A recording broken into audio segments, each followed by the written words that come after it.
اس time ہم لوگ قبرستان میں موجود ہیں اور یہاں پر کچھ عجیب و غریب چیزیں دیکھنے کو مل رہی ہیں. کہیں پر 3 منزلہ قبر ہے, کہیں پر قبروں کے اوپر باقاعدہ طور پر میٹر لگا کر لائٹ دی گئی ہے, اور کئی قبریں ایسی ہیں جہاں پر مرنے والے کی جتنی بھی کوالیفیکیشنز ہیں وہ لکھی گئی ہیں. اسلام کے اندر پکی قبر بنانا بالکل درست نہیں ہے. قبر کچی ہونی چاہیے, جس طرح مدینہ المنورہ میں صحابہ کرام کی قبریں ہیں. دنیا سے جانے کے بعد اس کی ڈگریوں کا اس کو کوئی فائدہ نہیں ہے, تو دنیا سے جانے کے بعد اس کی قبر کے اوپر چاہے سلیپیں بھی لگا دی جائیں, اے سی بھی لگا دیا جائے, میٹر بھی لگا دیا جائے, پنکھا بھی لگا دیا جائے, اس کو کوئی فائدہ نہیں چیزوں کا. اب یہ ایک قبر ہے, یہ شاید کسی ایڈوکیٹ کی قبر ہے, اور قبر کے مطلب ان کے اس دنیا سے جانے کے بعد آپ کی کوئی ڈیزگنیشن نہیں ہوتی ہے, کچھ نہیں ہوتا آپ کا. آپ ایک جو کچھ تھے وہ اس دنیا میں تھے, لیکن دنیا سے جانے کے بعد بھی قبر کے اوپر بورڈ لگا ہوا ہے کہ ایڈوکیٹ سپریم کورٹ. اب یہ لگانے کا کیا مقصد ہے؟ کیا یہاں پر کہا جائے کہ یہاں پر بھی کسی نے کوئی کیس وغیرہ لے کر آنے ہیں جو اس طرح سے ان کی زندگی میں ان کی ڈیزگنیشن تھی اس کو یہاں پر مینشن کیا ہوا ہے. قاری صاحب ہمارے ساتھ موجود ہیں, ان سے بات کرتے ہیں کہ یہ ساری جو چیزیں ہیں ان کی اسلام میں کس حد تک گنجائش ہے, اور یہ کیا سب کچھ کرنا ٹھیک ہے؟ السلام علیکم قاری صاحب. وعلیکم السلام. قاری صاحب عجیب و غریبی چیزیں دیکھنے کو مل رہی ہیں, 3 منزلہ قبریں, قبروں کے اوپر میٹر, اور اس کے اوپر بعد آپ زندگی میں جس پوزیشن پر تھے اس چیز کو مینشن کیا گیا قبروں کے اوپر.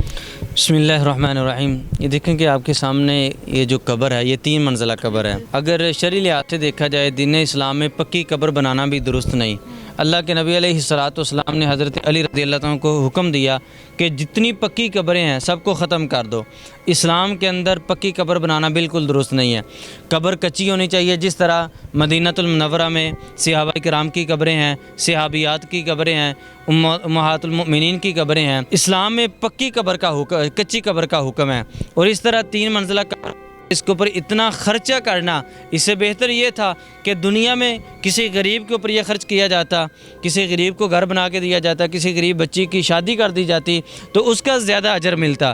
یہ لوگ سمجھتے ہیں کہ شاید ہم اس طریقے سے قبر بنائیں گے, پکی قبر بنائیں گے اور 2-3 منزلہ قبر بنائیں گے تو شاید اس کا ہمیں اجر ملے گا.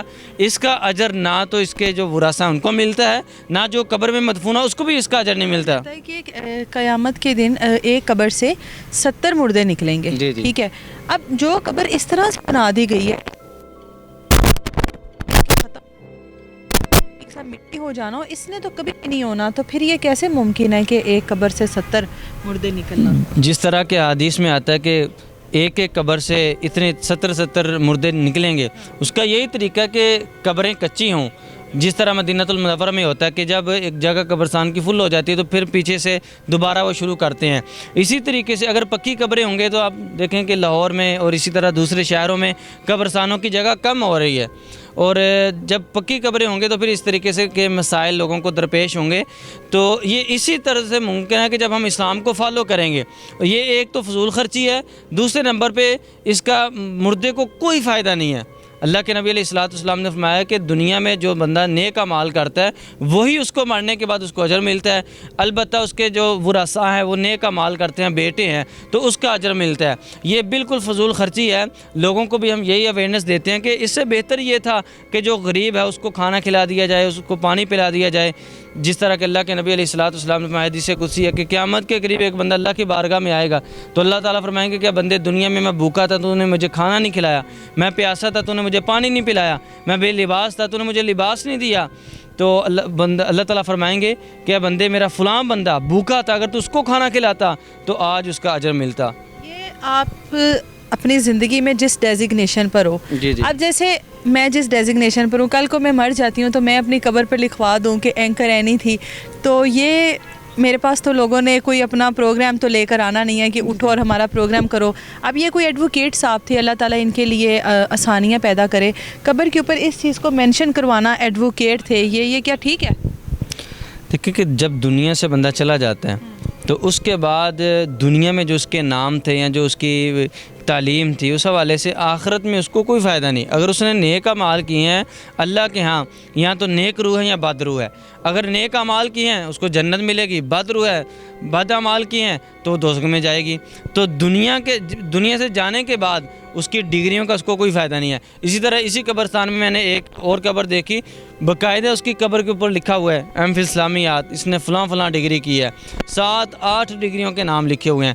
تو دنیا سے جانے کے بعد اس کی ڈگریاں اس کو کوئی فائدہ نہیں دے گی، یہ تو فضول خرچی ہے۔ بلکہ اس طریقے سے جب لوگ لکھتے ہیں تو اس طریقے سے جو اس کے حاسد ہوتے ہیں دنیا میں وہ اس کے اوپر جادو بھی کر دیتے ہیں۔ تو اس لیے نام لکھنا اور اسی طرح اس کی تعلیم لکھنا یہ تو اسلام میں بالکل درست نہیں ہے، بلکہ جو کتبے بنائے جاتے ہیں، نام لکھے جاتے ہیں، یہ بھی اسلام میں درست نہیں ہے۔ قبروں کے اوپر پنکھے لگانا، بعض اوقات ہم لوگوں نے دیکھا ہے کہ ساؤنڈ پر تلاوت قرآن پاک لگی ہوتی ہے، یہ ساری چیزیں کیا جائز ہیں، مناسب ہے یہ؟ قبروں میں آ کے قرآن کی تلاوت کرنا، سورۃ البقرہ پڑھنا، سورہ کوئی یاسین آپ کے پڑھنا، اپنے پیارے آ کر کرے نا، کیونکہ اس لحاظ سے ہم یہ سمجھتے ہیں کہ قبرستان میں آ کے قرآن کی تلاوت کرنا یہ بھی درست نہیں ہے۔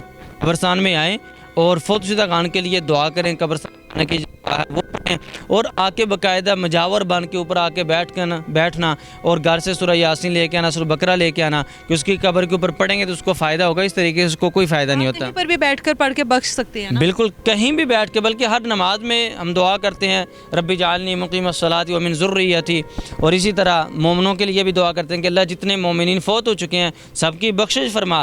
تو بہترین طریقہ یہ ہے کہ جو لوگ فوت ہو چکے ہیں ان کے لیے دعا کی جائے، اس طریقے سے پکی قبریں بنانا۔ اب دیکھیں یہ بندہ دنیا میں اللہ جو بھی ہے اللہ تعالیٰ اس کی بخشے فرمائے، اس کے لیے آخرت میں آسانیاں پیدا کرے۔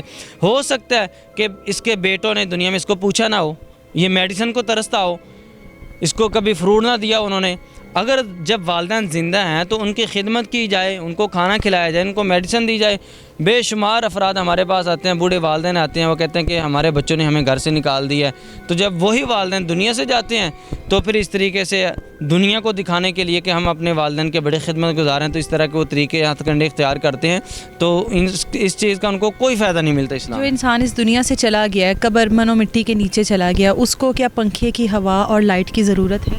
بالکل کسی چیز کی ضرورت نہیں ہے۔ اگر تو اس نے نیک اعمال تو اس کی قبر کو اللہ سبحانہ تعالیٰ جنت کا ایک باغیچہ بنا دیتے ہیں۔ جس طرح کہ حدیث میں کہ بندہ جب قبر میں جاتا ہے تو اس کی دائیں جانب سے عذاب آتا ہے، بائیں جانب سے عذاب آتا ہے، سر کی طرف سے آتا ہے، پاؤں کی طرف سے عذاب آتا ہے۔ پھر دنیا میں جو اس نے اعمال کیے ہوتے ہیں وہ کے لیے ڈال بن جاتے ہیں۔ تو اگر اس نے نیک اعمال کیے ہیں تو خود بخود اس کی قبر ٹھنڈی ہو جائے گی۔ اگر اس نے نیک اعمال نہیں کیے، بدبخت ہے، تو دنیا سے جانے کے بعد اس کی قبر کے اوپر چاہے سلیپیں بھی لگا دی جائیں، اے سی بھی لگا دیا جائے، میٹر بھی لگا دیا جائے، پنکھا بھی لگا دیا جائے، اس کو کوئی فائدہ نہیں چیزوں کا پہنچ۔ بالکل جی، آپ لوگوں کے سامنے ہے اس یہاں کے حالات کے، یہ نارمل چیز ہے کہ کوشش کریں کہ آپ لوگ جو قبریں ہیں، جس طرح سے حکم دیا گیا ہے کہ کچی قبریں رکھیں اور کوئی فائدہ نہیں ہے آپ کی ڈیزگنیشن، آپ کی ڈگریز کا یہاں پر مینشن کرنے کا۔ آپ لوگ اس دنیا سے چلے گئے، اس دنیا کے ساتھ آپ کا تعلق ختم ہو گیا ہے۔ آپ کے اعمال ہی ہیں جنہوں نے آپ کے کام آنا، نہ کہ آپ کی ڈیزگنیشن اور آپ کی ڈگری یہاں پر مینشن کرنے کے بعد ان چیزوں نے آپ کے کام آنا ہے۔